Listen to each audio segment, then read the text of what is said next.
welcome to Morning Matters on TV360 Nigeria. I am Adeshewa Odushoga.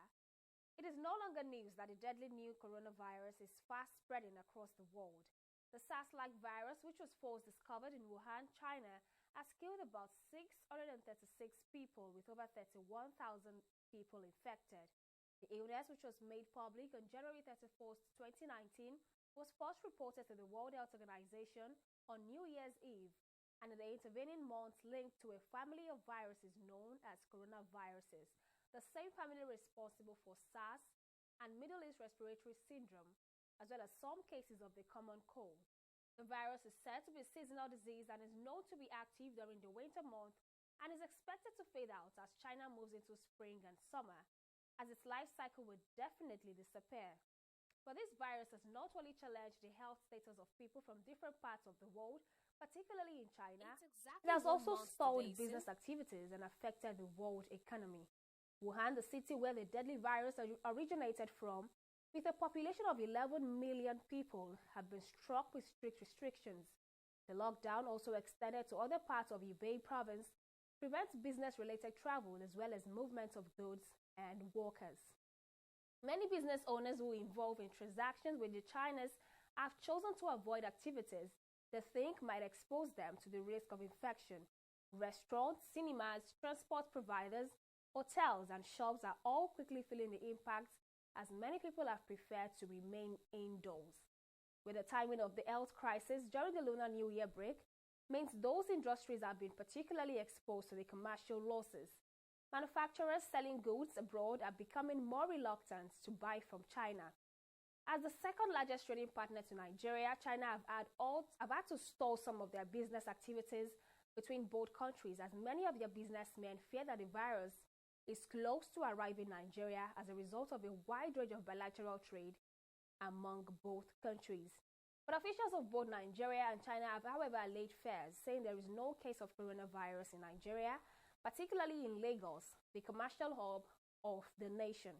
From the Chinese side, as I mentioned just now, we take the health of the Chinese citizens and the foreign nationals, including our Nigerian friends in China, equal treatment.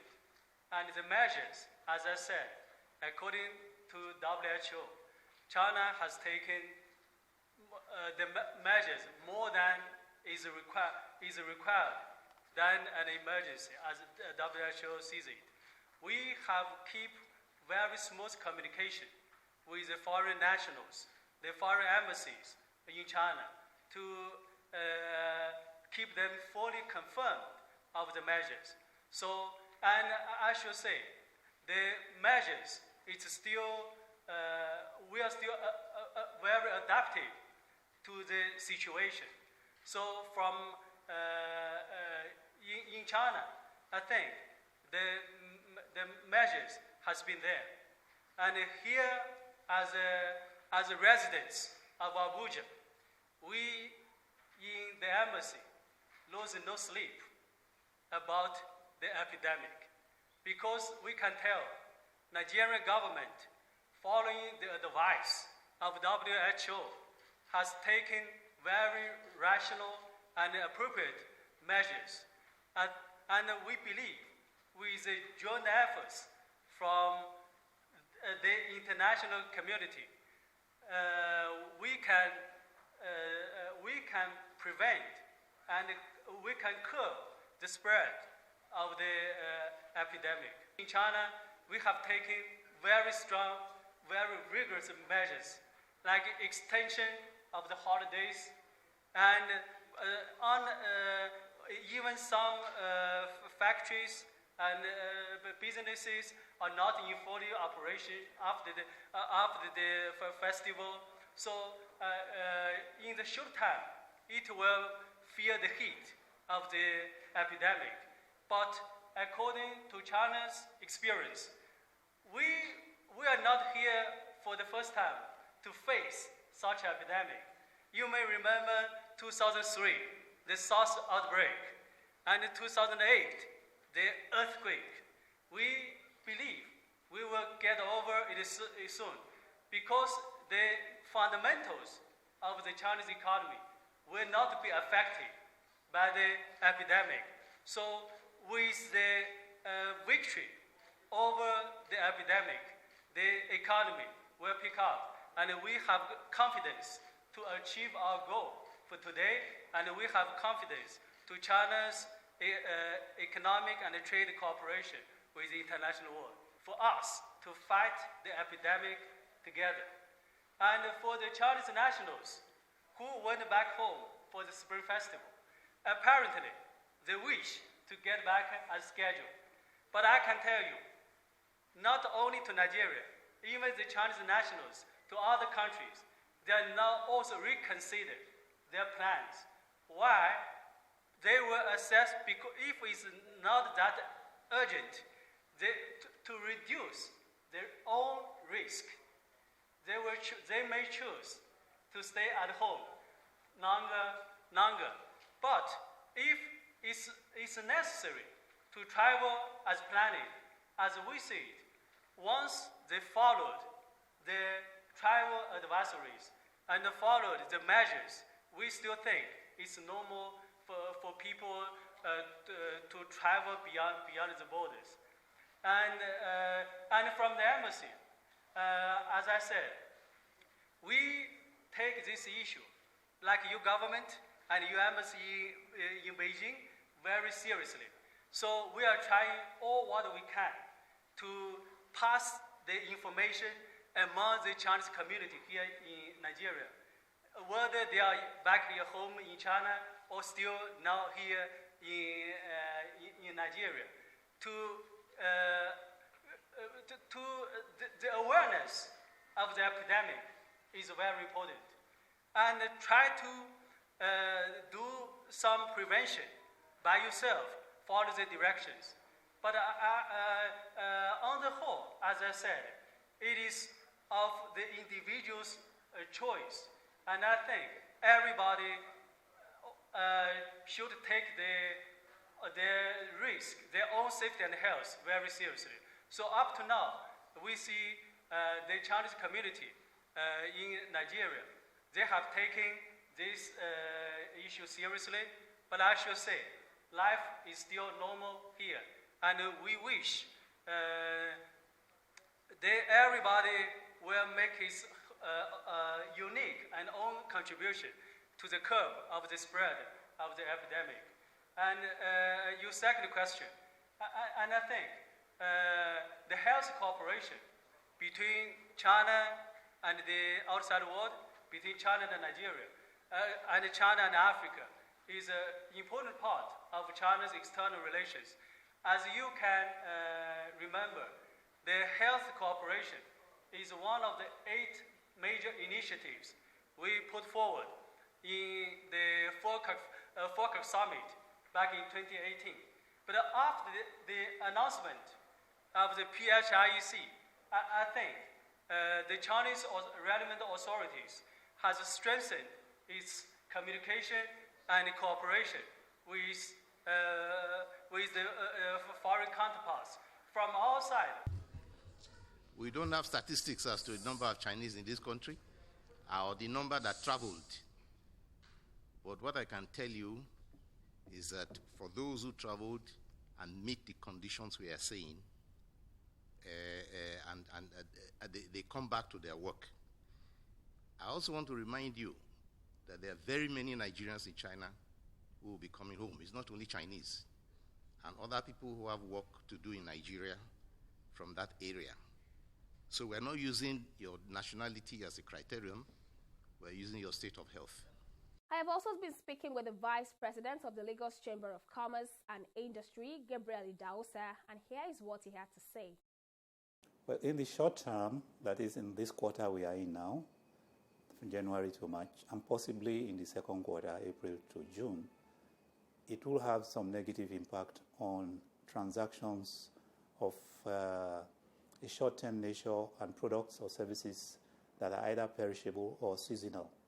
So products or services that are meant to be concluded within this short period will be impacted, especially where it requires physical movement. If the importer or exporter needs to go to China, or the exporter or importer in China needs to come to Nigeria, definitely will impact it, because travels between the two countries are almost locked down now. Also, it will definitely impact airlines and courier services between the two countries in terms of passenger volumes and cargo volumes for short, urgent items that are normally delivered by courier. Beyond the 2 quarters of the first and second this year, it will have minimal impacts, because this coronavirus, like SARS and the previous viruses, are known to be seasonal. They are known to be active during the winter months, and as China moves into spring and summer, it's expected that the life cycle of this virus will disappear. So most of the impact will be short-term. But generally, it will not have any significant impact, negative impact on the total volume for the year. Because what we are seeing now is just postponement of transactions. Both importers and exporters on both sides are postponing transactions they would have done in this quarter, and just rescheduling meetings, rescheduling shipments till later parts of the year when this virus is over. So on the whole, it's going to be limited in terms of the annual impact. In terms of our volume for the year is not likely to be significantly different. Rather, the momentum of growth seen over the years is likely to show at the end of this year in terms of some significant increase in volumes. We'll be looking at short-term transactional businesses, perishable goods definitely, products that are required for immediate purposes, for example, construction contracts that have a limited time frame that must be delivered within this period, products that are meant for specific events during this period. If there are events that have to happen in this quarter or next quarter, they will be impacted. People who want to start projects in both countries, like students who want to resume school there, obviously, will be affected. People in China who already want to start certain transactions or have conferences or exhibitions during this first and second quarter will be affected. So generally, you are looking at specific time-bound activities and projects on both sides that will be affected. Also, of course, because the total volume of business in China during these quarters will see a decline or a very slow growth, generally that will impact on Nigeria and all other partners in these 2 quarters in terms of volumes. For example, China's imports of crude and other industrial goods in these 2 quarters is likely to be reduced because of the generally reduced level of economic activity across China. So to the extent that Nigerians export goods and services to China, that for immediate consumption, crude is usually for immediate consumption, for processing into refined petroleum products. So those supplies are likely to be either tampered or significantly postponed. But at the end, there will be a lot of catching up in the 3rd and 4th quarters of the year, in the sense that a lot of transactions that are now postponed will now be just moved to the 3rd and 4th quarters of this year. We'll now go on a short break now, and when we come back, we'll be analyzing another topic in the world of business. Don't go away.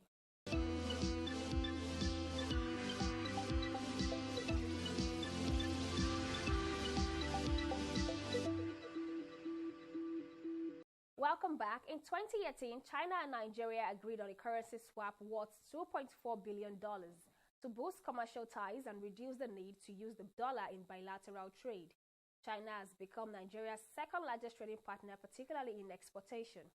China-Nigeria trade volume hit $15.3 billion in 2019, with non-financial investments hitting about $3 billion, while the China-Nigeria bilateral trade volume soared to $15.3 billion in 2018.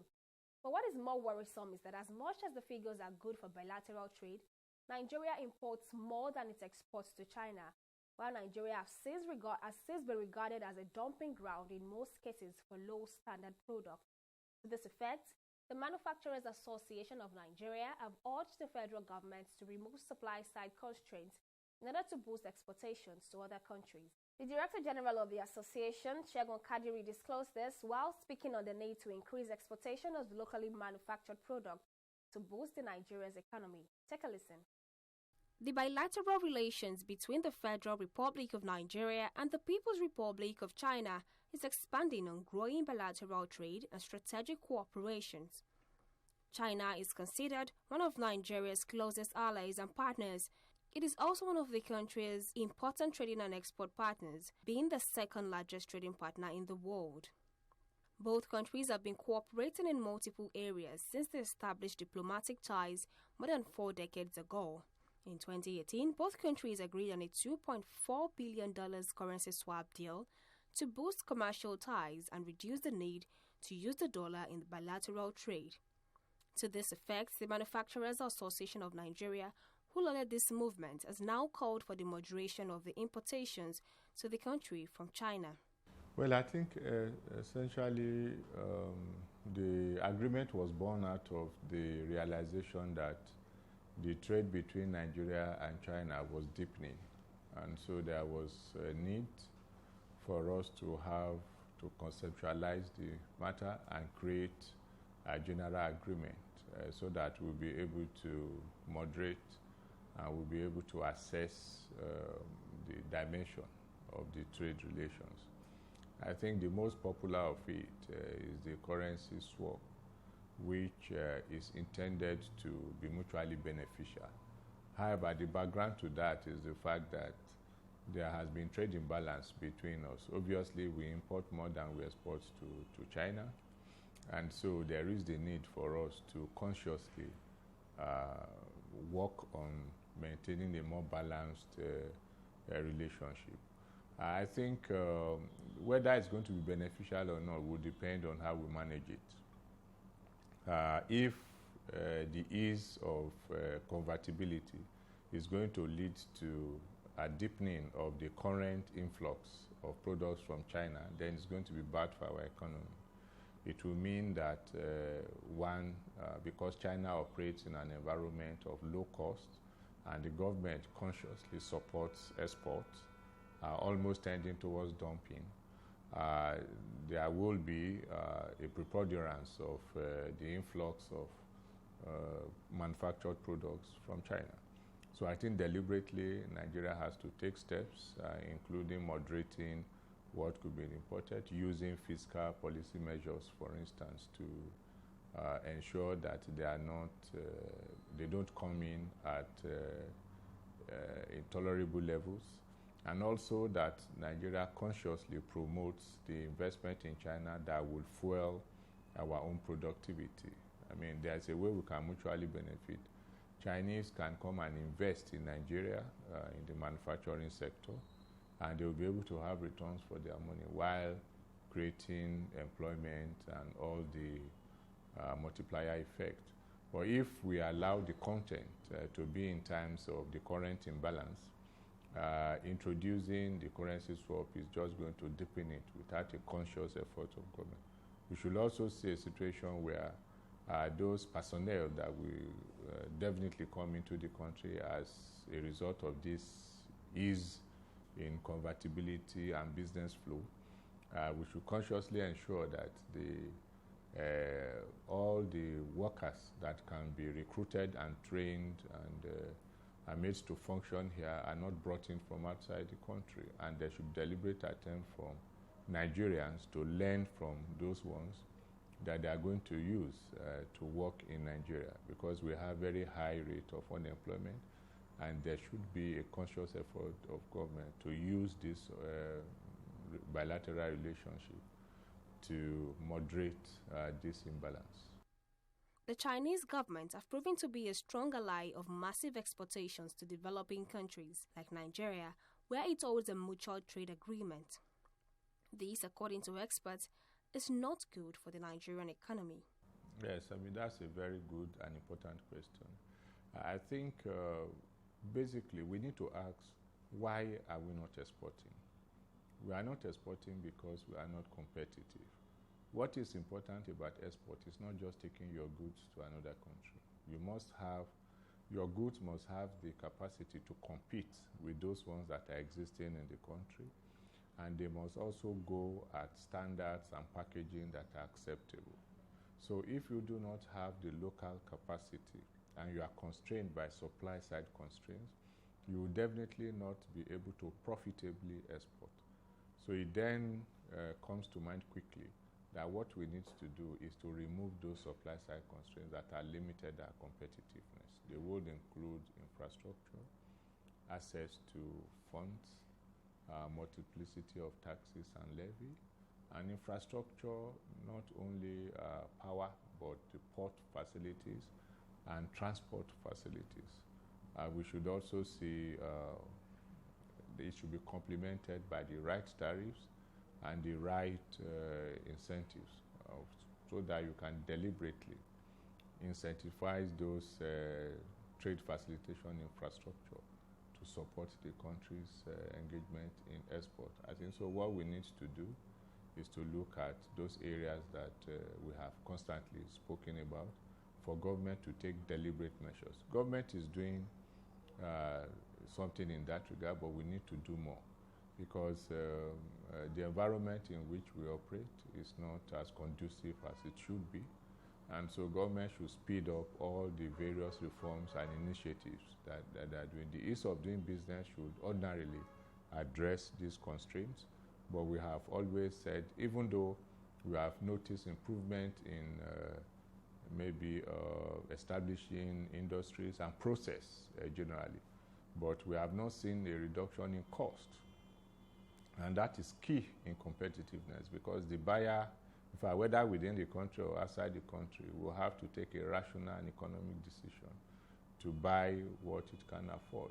The director, who also addressed the increment of the value-added tax, raised alarm that this will disrupt business activities in Nigeria, thus making the Nigerian markets less competitive in the international space. Yeah, I think I'll be very blunt on this, and that's because we have spoken extensively on it. We have adduced reasons. I don't think the increase in VAT is good for Nigeria. It is not. It is not good for Nigeria. And the arguments that are being raised, sometimes when you subject them to rigorous analysis, you see that they don't hold water.